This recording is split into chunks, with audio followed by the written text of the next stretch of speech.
Mu bice bimwe bimwe by'intara ya Bujumbura hamaze imisi yibonekeza ikiza c'ingwara ya kolera. Ingwara ya kolera iterwa n'umugera wa Vibrio cholerae.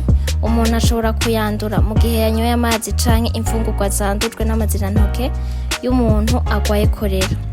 Umuntu agwaye kolera acibwamwo ibintu bisa n'amazi y'umuceri, akadahwa cane, akanacika intege.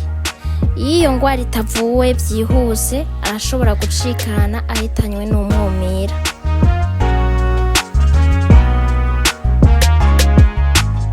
BITV yaraherekeje mu Ruziba mu Kizingwe umuryango utabara imbabare kwa Rouge mu gikorwa co gupompa imiti mu mihana yabonetsemwo abagwayi hamwe n'iyihegereye.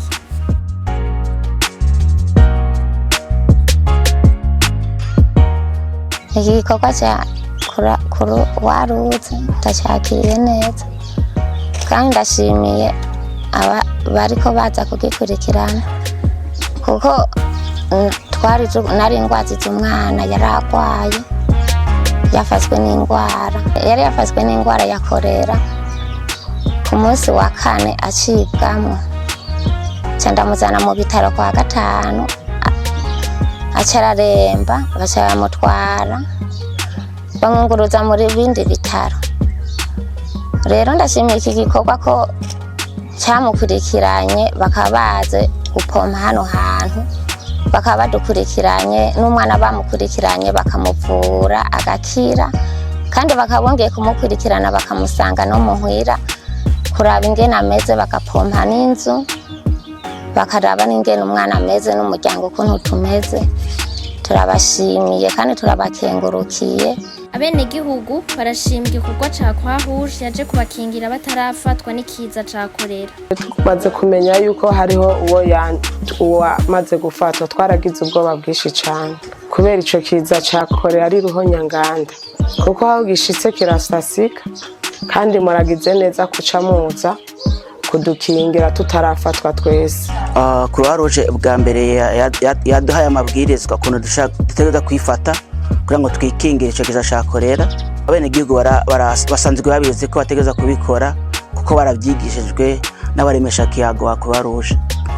Hari ababigamburuka hari n'abatabigamburuka kuko abantu bose ntibakoze kumwe.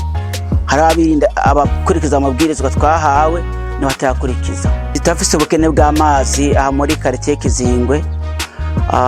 Nyakubahwa umukuru w'igihugu cy'u Burundi yari yaduhaye amazi asanzwe akwegwa na pano n'umuyaga nkuba w'izuba mugabo kandi ubu ayo mazi nakiza neza.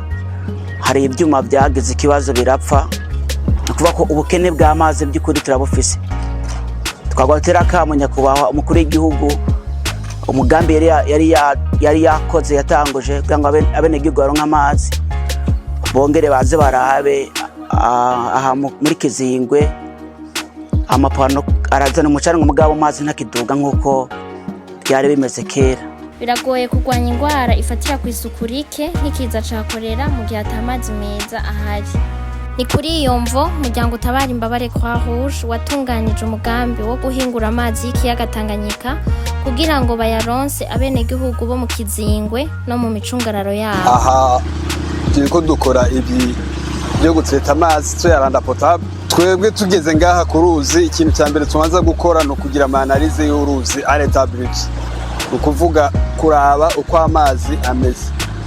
Mu byo tubanza kuraba turaraba pH tukaraba turbidité kugira turabere matière suspension zirimo zingana gute. Tukabona yuko amazi dushobora kuyatreta canke ari dashoboka ariko tugeze ngaha twabonye ko kuri Sijo Tanganyika bikunda niho tuza dutangura rero kugira rwa ruhande mubona hariya mu mazi hari agafrotter nicyo twita zone de dégriage muri captage. Tumaze kuyakapta tuza ngaha kuri motopompe. Iyi motopompe niyo vuga ko tuyita zone do pompage. Tuvuye ngaha kuri motopompe turafise hariya murabona amakive abiri. Iya mbere ni ya coagulation kugira twegeranye ibirya bicafu byegeranye. Iriya ya kabiri ni flocculation dushyiramo amapaze de flocculation atatuma bya bindi bitabikoroka bikegerana bigafatana kugira bikoroka. tuca tugenda rero tukagira iyi course ya 100 metres. Iyo course de 100 metres niyo twita ntuze course de floculation, kugira vyegerane neza vyose bishobore kugenda ari amafloke. Iyo course de 100 metres ihera ngaha ikazunguruka kose, iyi mipira ya bleu yose niyo ari course de 100 metres, ariyo twita course de floculation. Ikiza tugashika à son niveau, duhejeje course de floculation tuza au niveau ya filtre à sable.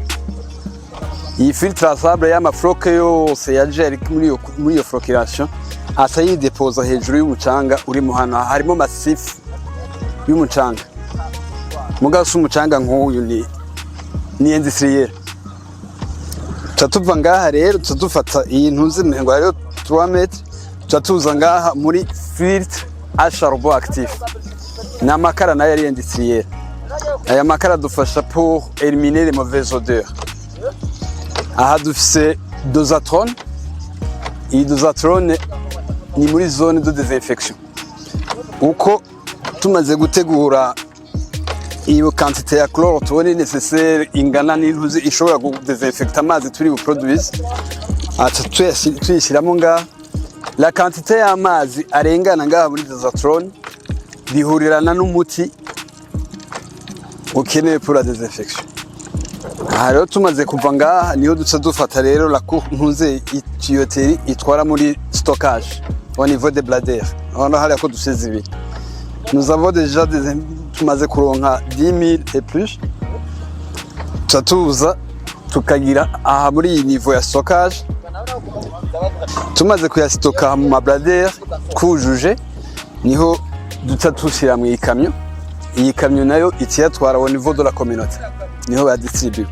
Aha muri ntuze turiko turatreta deja tumaze kuronka hafi turafise 10 000 litres zuzuye, n'iyindi gira yuzuye. Ku munsi turashobora guproduisa facilement 30 000 litres. C'est de l'eau brute. Tuyakabuta directement au niveau du lac, tukayastoka ngaha. Aya ntari traite.